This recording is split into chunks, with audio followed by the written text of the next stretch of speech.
भय का अध्यात्म, ये कोई ज्ञान नहीं है, आपको नॉलेज नहीं दे रहा हूँ, ये बल्कि एक सवाल है जो मैं आपसे पूछ रहा हूँ। कहीं आप भी तो इस भय के अध्यात्म में फंसे हुए नहीं हैं? आज का वीडियो काफी इंफॉर्मेटिव होने वाला है। आई एम श्योर ये आपकी बहुत सारी पुरानी धारणाओं को गिरा देगा। देखिए, इस दुनिया के हर एक कोने में, हर धर्म में आपको कहीं ना कहीं ईश्वर की मान्यता मिल जाएगी। अर्थात दुनिया के किसी भी कोने में आप चले जाइए, किसी न किसी रूप में लोग उस परम तत्व को या उस ईश्वर को मानते ही हैं, और वो जरूरी भी है। उसके नाम अलग अलग दिए हैं अपनी सहूलियत और अपने ज्ञान के हिसाब से, लोग वही फॉलो करते आ रहे हैं। साथ ही साथ इन सभी धर्मों में कुछ लोग ऐसे मिल जाएंगे जिन्होंने धर्म की रक्षा का बीड़ा उठा रखा है। कुछ धर्म विशेषज्ञ जो धर्म को ढाल बनाकर लोगों का शोषण करते हैं, किसी में कम तो किसी में ज्यादा करते हैं। जैसे एक मुस्लिम धर्म को ही ले लें। मुस्लिम धर्म में एक व्यक्ति को आत्मज्ञान पाना थोड़ा सा मुश्किल हो जाता है। जी हाँ, मैं बात कर रहा हूँ स्वयं को जानने की। आत्मज्ञान की अलग अलग डेफिनेशन आपको अलग अलग धर्मों में मिल जाएगी, लेकिन काफी हद तक हमारे वेद पुराणों में इसे समझाने का प्रयास किया गया है। हालांकि आत्मज्ञान वहां पर भी नहीं है, वो केवल आपको एक मार्ग दिखाने के लिए रास्ते हैं, और आपके अनुसार आपका जो स्वभाव है, आप अपने हिसाब से मार्ग चुन सकते हैं और उस परम तत्व यानी स्वयं को, या मैं कहूँ आत्मज्ञान को पा सकते हैं। मुक्ति, मोक्ष, निर्वाण, इन शब्दों का बहुत गहरा अर्थ होता है। असल में हम इनका अर्थ समझते नहीं हैं। अब इसमें केवल मुस्लिमों की ही बात नहीं कर रहा हूँ, हिंदू भी कुछ कम नहीं है। 84 लाख योनियों का विचार उन्हें भी भयभीत करता है, और मरने के बाद स्वर्ग नरक का कॉन्सेप्ट तो लगभग सभी धर्मों में है। आपके मन में सवाल आ रहा होगा कि अभी मैंने मुस्लिमों की बात क्यों करी। देखिए, जहां तक मैं मुस्लिम धर्म को समझता हूँ, या जिन लोगों से मेरे कॉन्टेक्ट हैं जो मुस्लिम हैं, उनमें एक सीमा रेखा खींच दी जाती है। आप इस रेखा को पार नहीं कर सकते। वहां पर जो उनकी किताब है कुरान शरीफ, उसमें जो भी जानकारी है, जो भी धर्म के बारे में है या जो भी ज्ञान के बारे में है, आप उससे बाहर नहीं जा सकते। अर्थात जितना आपने पढ़ा है उस किताब में, एक मुस्लिम जो पढ़ता है कुरान शरीफ के 30 पारे जो पढ़ता है, और उसमें जितनी भी बातों के बारे में बताया गया है, वो उसके पार सोच ही नहीं सकता। यानी अगर आप स्वयं की खोज कर रहे हैं तो स्वयं की खोज करने के लिए आपको बैरियर तोड़ने पड़ेंगे, आपको अपने भीतर जाना पड़ेगा। ठीक है, मोहम्मद साहब को ज्ञान की उपलब्धि हुई, वो कुरान शरीफ कहते हैं ना कि आसमानी किताब है, आसमान से उतरी। आसमान से कोई फिजिकल बुक नहीं उतरी थी। ये केवल एक संकेत है कि जो ज्ञान कुरान शरीफ में लिखा हुआ है वो मोहम्मद साहब के जहन में, अर्थात उनकी बुद्धि में उतरा था।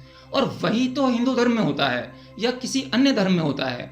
भगवान बुद्ध की बात करें तो उनको भी वो आत्मज्ञान उनकी बुद्धि में ही उतरा था, वो उन्हें स्वयं पता लगा था। लेकिन अगर कोई सामान्य व्यक्ति इन गुरुओं को फॉलो करता है तो यहाँ पर इसका अर्थ ये नहीं होता कि गुरुओं ने जो कह दिया है वही सत्य है।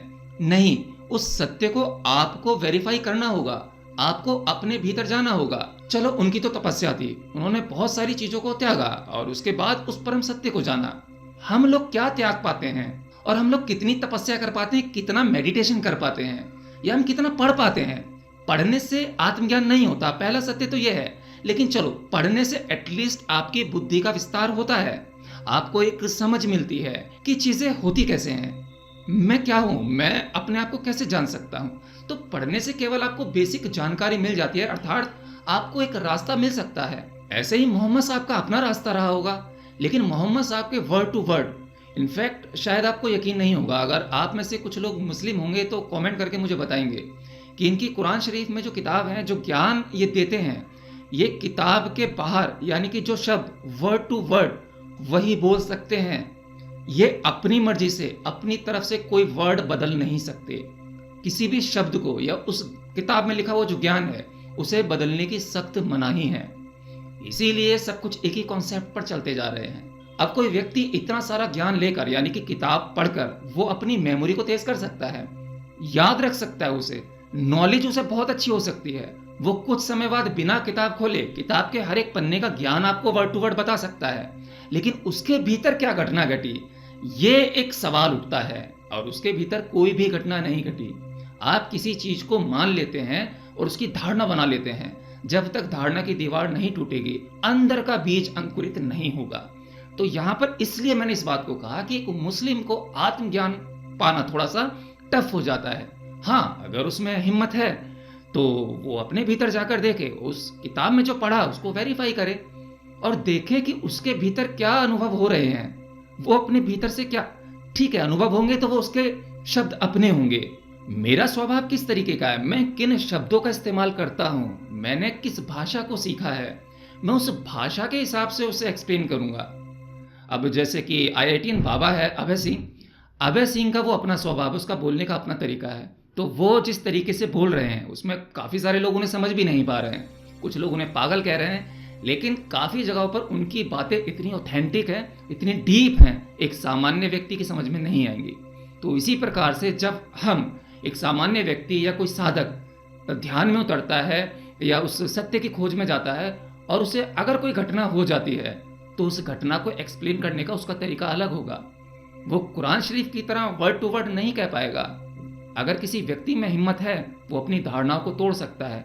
जितने भी आवरण इस समाज ने, इस संसार ने और हमारे आसपास के लोगों ने हमें दिए हैं, जो सिखाया है, अगर आप उन्हें तोड़ सकते हो तो स्वयं को जान सकते हो। अब हिंदुओं में 84 लाख योनियों का जो डर है वो हम सबको ही सताता है, इसीलिए महाकुंभ में जा रहे हैं, मुक्ति मोक्ष के लिए जा रहे हैं। असल में हमें मुक्ति मोक्ष का अर्थ नहीं पता, ये मैंने आपको पिछले एक वीडियो में ही बताया था। 84 लाख योनियों का डर क्या है?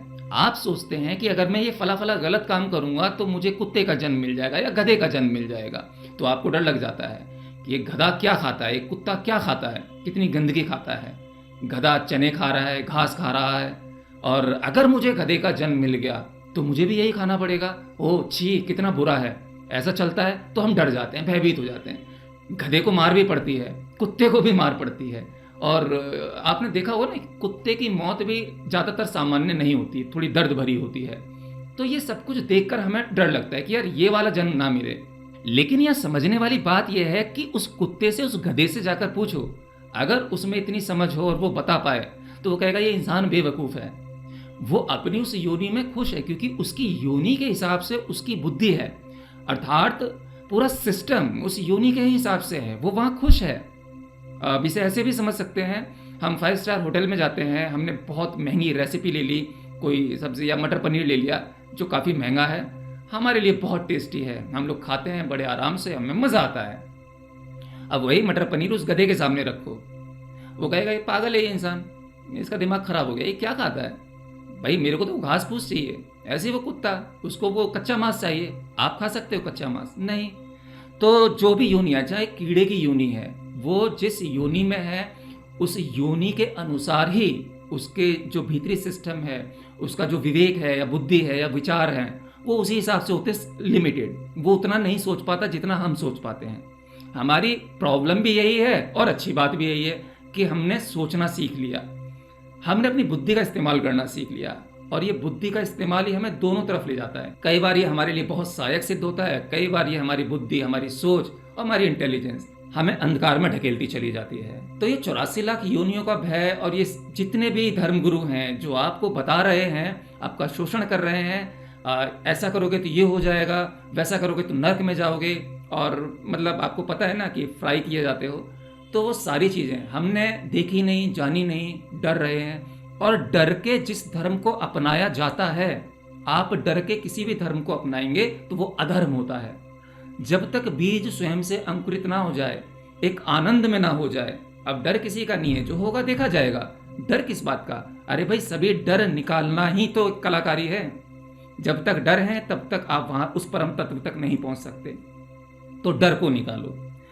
जो जितने भी गुरु हैं, आपके आसपास के लोग हैं जो आपको डराते हैं, तो डरने की जरूरत नहीं है। अब शांत रहो, जीवन है यार, जीवन को जीकर देखो। अभी जीवन मौजूद है यहीं के यहीं, जो मिला है उसे भरपूर तरीके से भोगो, भरपूर तरीके से जियो, और होश में रहकर जियो।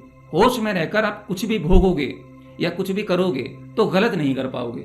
तो होश में रहना जरूरी है। और जब तक स्वयं का ज्ञान नहीं हो जाता, आपको कोई कुछ भी समझा दे, चाहे आईआईटीएन बाबा हो, भगवान कृष्ण हो, या कोई भी अवतार हो। भगवान कृष्ण के समय में भी उन्होंने दुनिया भर का ज्ञान दिया, अर्जुन को भी समझाया, उसके बाद भी उनकी भगवत गीता आज भी पढ़ी जाती है। तो क्या सबको आत्मज्ञान हो गया?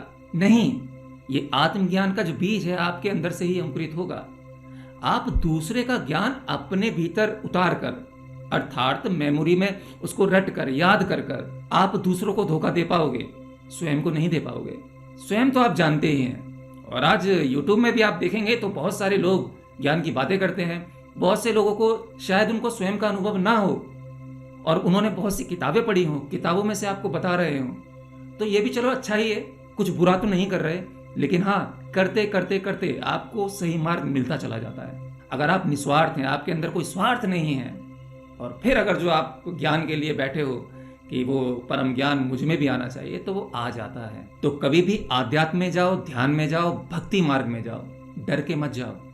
अभी बहुत सारी चीज़ें ऐसी हैं जो मुझे एक्सप्लेन करनी है आपको। अभी एक बीमारी और चल रही है, वो लड्डू गोपाल वाली, उसको भी मैं कभी अच्छे से एक्सप्लेन करूंगा। बस आप इतना समझो, जो आपसे करवाया जा रहा है समाज द्वारा, या आप देख देख कर सीख रहे हो कि फला कर रहा है तो मैं भी करूंगा, या जो समाज आपको बता रहा है कि ऐसा करो, तो वो आप जब करोगे किसी डर की वजह से, तो उसमें सफल नहीं हो पाओगे।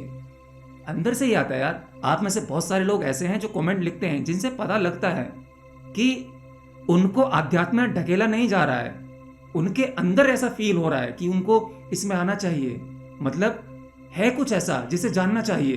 तो वो उनके अंदर की जिज्ञासा है। मुमुक्षु, जिज्ञासु बनो। हाँ, गुरुजनों की बातें, धार्मिक किताबें, ये आपको एक सही मार्ग की ओर इशारा कर सकती हैं। आप उस मार्ग को पकड़ें और उसके बाद अपनी बुद्धि का इस्तेमाल करें। बाद में ये बुद्धि भी गिरेगी, बुद्धि के साथ तो वहां पर भी नहीं जाया जा सकता। लेकिन हाँ, स्टार्टिंग में आपका ये भौतिक शरीर, मन, बुद्धि, ये सहायक सिद्ध होते हैं। बाद में सब गिर जाते हैं जब वो परम सत्य मिलने वाला होता है। तो किसी भी मार्ग में हो आप, चाहे भक्ति मार्ग में हो, किसी के डर की वजह से नहीं होना चाहिए। और बस अपने अंदर चिंतन करना शुरू करो। चिंतन करते रहोगे, उत्तर मिलने लगेंगे। तो यही सारी चीजें हैं। होप आपको वीडियो अच्छा लगा हो। अगर अब भी कोई सवाल या सुझाव हैं तो कमेंट बॉक्स में लिखकर बता देना, वो खुला हुआ है। और सब्सक्राइब करने में कोई पैसा नहीं लगता। चैनल पे नए हो तो चैनल को सब्सक्राइब भी कर सकते हो। मिलता हूँ अगली वीडियो में, तब तक के लिए जय श्री कृष्ण।